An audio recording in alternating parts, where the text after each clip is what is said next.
All right, I'm gonna start this as part 2. So I rounded off. I rounded this off a little bit. Just put it on my router table. And the other thing I did is I glued these extra pieces on here.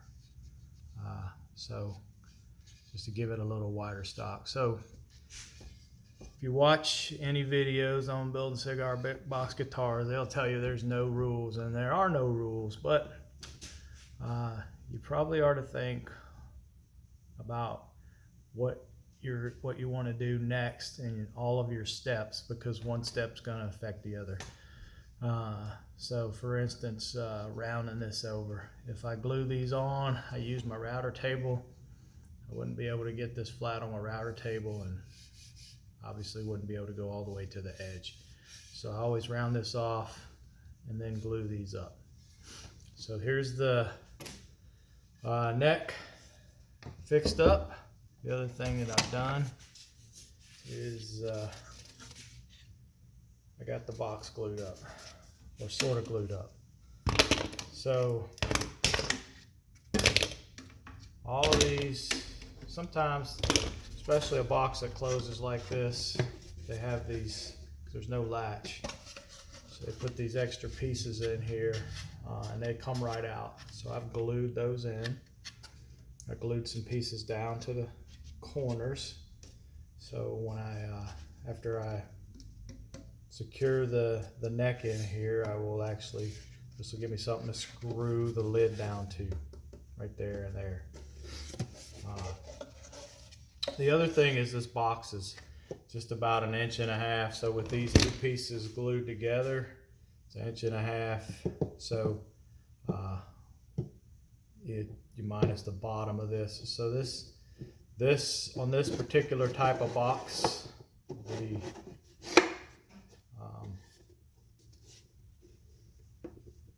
the neck is going to sit right on the bottom of the box. And I don't know if I can get it. Yeah, you can see it sticks up just a little bit, which is what I want. Because then with the fretboard glued on here, and obviously they'll get cut down, you'll see there'll be a little bit of a gap there. Not much, but just a little bit of a gap. And what's going on in here is these two pieces that are glued back here. That's just what I did was I squared the neck to the box, and so when I slide this in, that helps keep it squared to the box. I like to go ahead and do that. I will eventually put screws through the bottom to hold this in, but I won't have to worry about trying to get it clamped in place and squared. It's already squared to the box. It slides right into that channel. So from there, I like to use a lot of blue painter's tape. I'll tape up this box, and then I'm gonna mark up. I'll start marking out where I'm gonna put sound holes, volume knobs, where the pickup's gonna go, all that.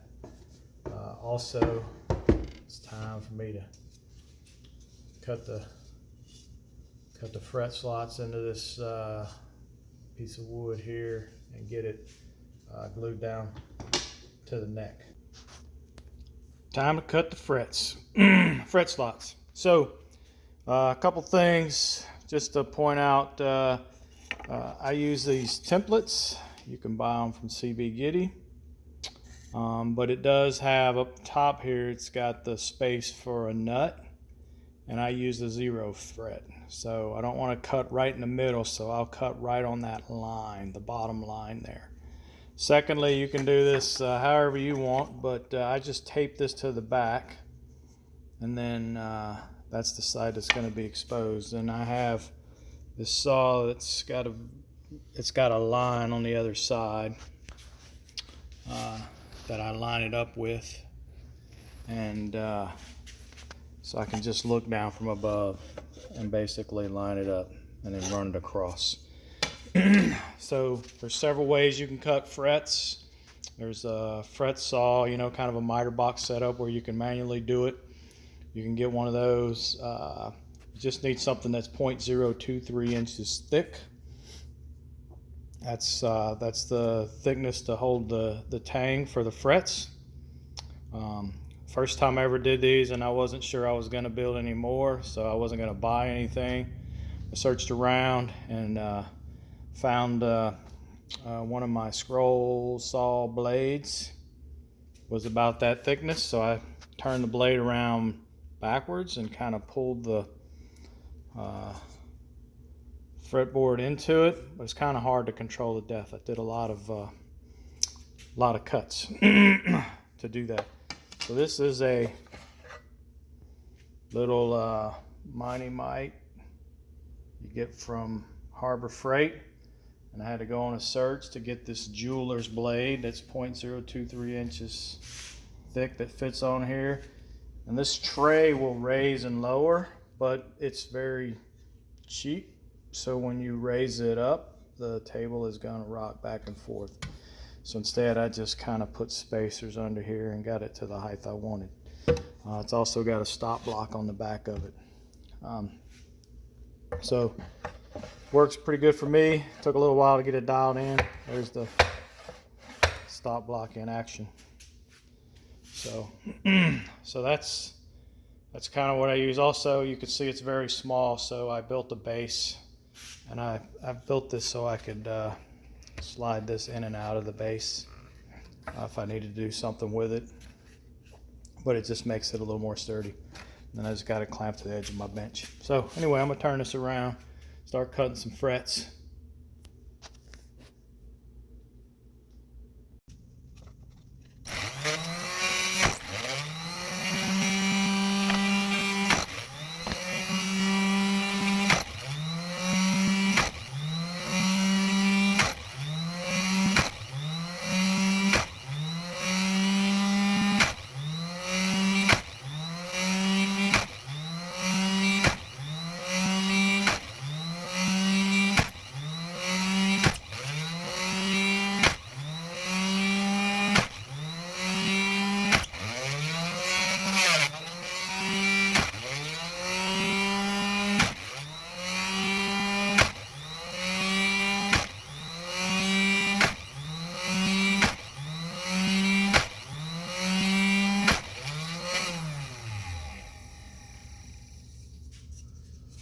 Alrighty, here we go. So before I glue the fretboard, I went ahead and taped up the top of the box, and I lined it out so I know what's underneath. This just helps me when I'm getting ready to put the volume pod. I know, you know, where the edge is. The other thing I do is I'll take this fretboard and square it up on the neck and then run it back. Get it squared up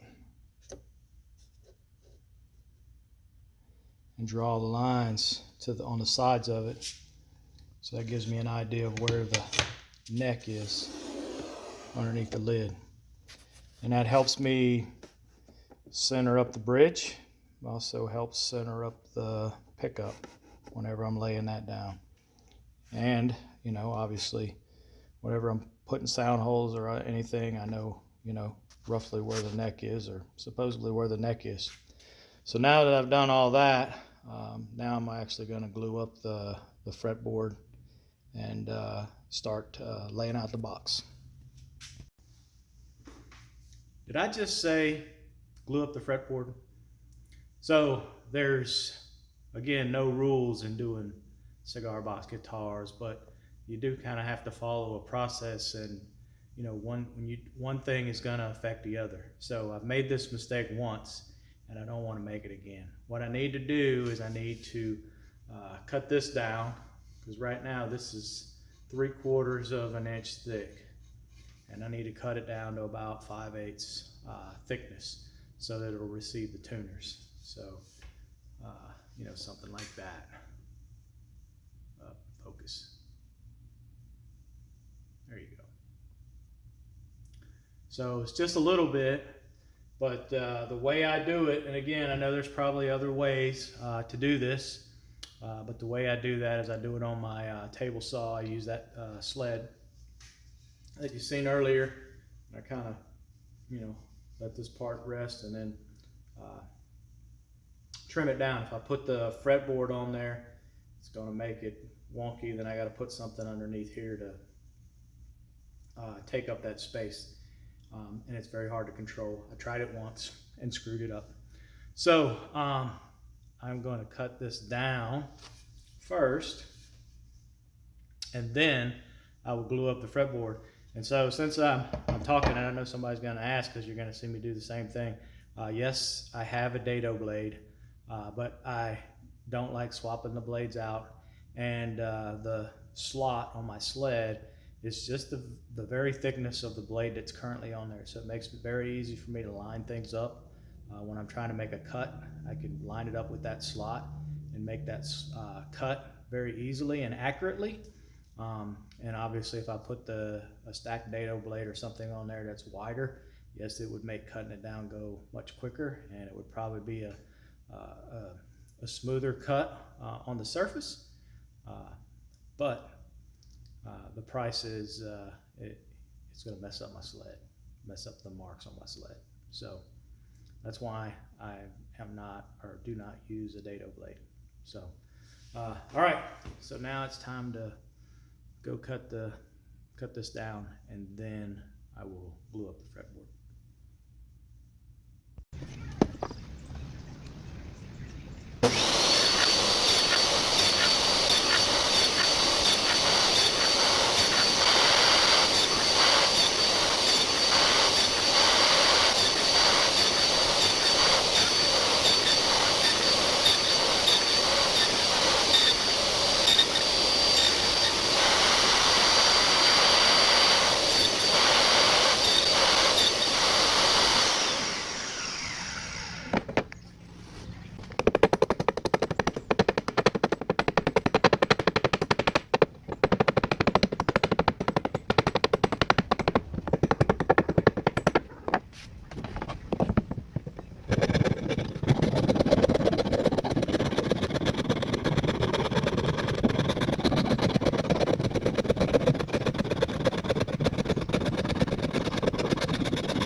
Still got some lines in it, but now I'm going to go ahead and mark it and cut it to its close to final shape, and then I will further refine it. No sense sanding areas that I'm just going to cut off. So that's what I'm about to do now.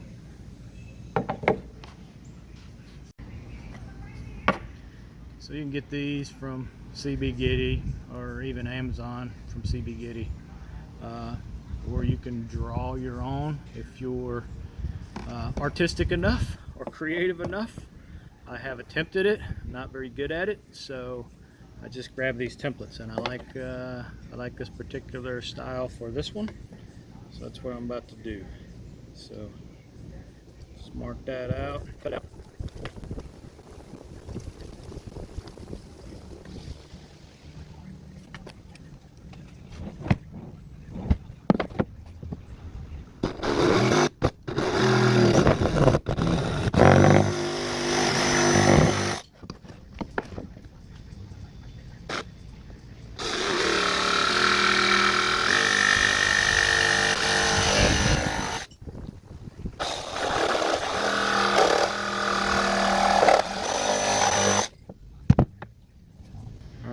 Take care of this on my drill press. I got a little sanding drum, so I'll finish that off there. But now you get an idea. You can see the multicolor, the little stripe of maple, and then you still got the walnut on the outside.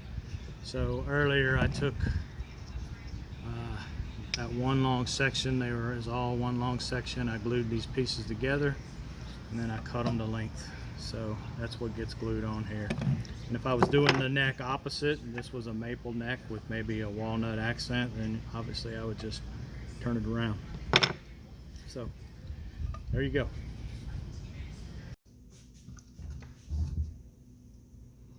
Alright, so this is what it looks like gluing up the fretboard. I always use this, I got like a little 24-inch level, and I use that as a straight edge, as a flat piece, clamp to that. They sell pieces that you can use, but I think this works just fine.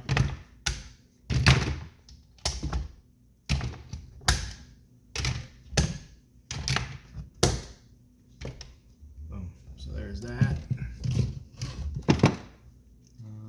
It's glued on. Now, I leave this fretboard long, you know, and my plan was to try to at least get 21 frets out of this, but I'm gonna slide it onto the box and you know, figure out maybe I can get one or two more, just depending on looks. So I always cut 24 frets, and then I'll just pick where I need to cut it off, and I'll cut it off. And then I just use this leftover for other pieces, like you'll see here, I've glued a little width onto the back. And what that is for is that's for the bridge. So hold on just a second. Let me see here. So you'll notice there's a hardtail bridge, 3-string hardtail bridge. If I lay it on here, I don't know if you could see that, but the screw holes they're a little longer, a little wider apart than the actual neck is. So I add that to give something to screw to. Obviously it's going to screw into the box, but once it gets down through the box, something to get a hold of and pull on. So that's why I do that. So that's what I'm gonna do. I'm gonna slap this in there, figure out where this fretboard needs to be cut off at. I'm gonna cut the fretboard off, and then it is on to shaping the neck and sanding this down and starting to get it looking right.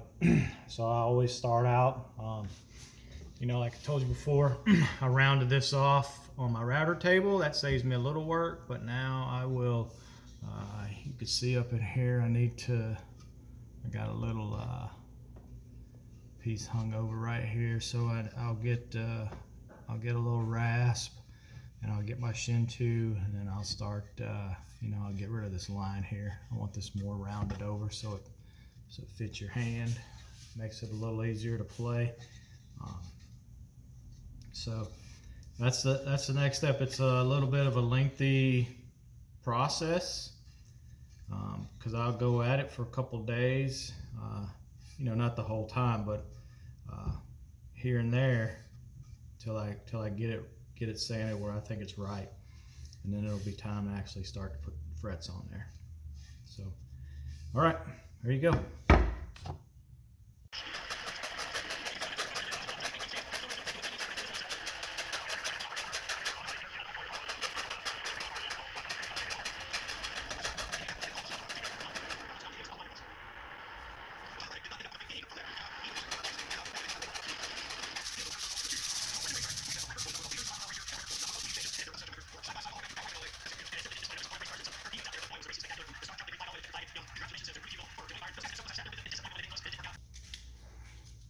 All right, a little shin tube, a file, some 60 grit and 80 grit, and now, you know, it's starting to take shape. So I still got a little more sanding to do, but it looks quite different than what it did earlier. You can see it's starting to actually look like something. So I'll continue to sand on it, 60 grit, and I'll work my way up to get it smooth. I'll stop at probably about, before I do 150, so after 220, I'll stop and I'll actually do the solder burns for the fret dot markers on it, and then I'll sand it the rest of the way, and then after that it'll be time to fret. But there you go, you kind of get the idea. Started out rounded over, and then, you know, just a lot of work with the shin tube, but it's actually pretty enjoyable as well. Just sit out here and sand on this and get it to looking like something. I still got some tool marks I got to get out of it, but there you go. So I'm trying to make these videos 20 minutes or less. I think this one's going to go over 20 minutes. I thought I was going to do this in 3 parts. It's probably going to go into 4 parts. So I'm going to end this one right here. We'll pick up the next one, laying down the fret dot markers and fretting it and moving on. But I just want to thank everybody for watching these videos. If you haven't already, please subscribe, like, and subscribe. I'm going to try to post more as I go through building these cigar box guitars, and maybe give a tour of the shop or something like that. But much more to follow. I'm going to try to do better than posting like every once in a while. So definitely appreciate it, and we'll see you in the next episode. All right, thank you.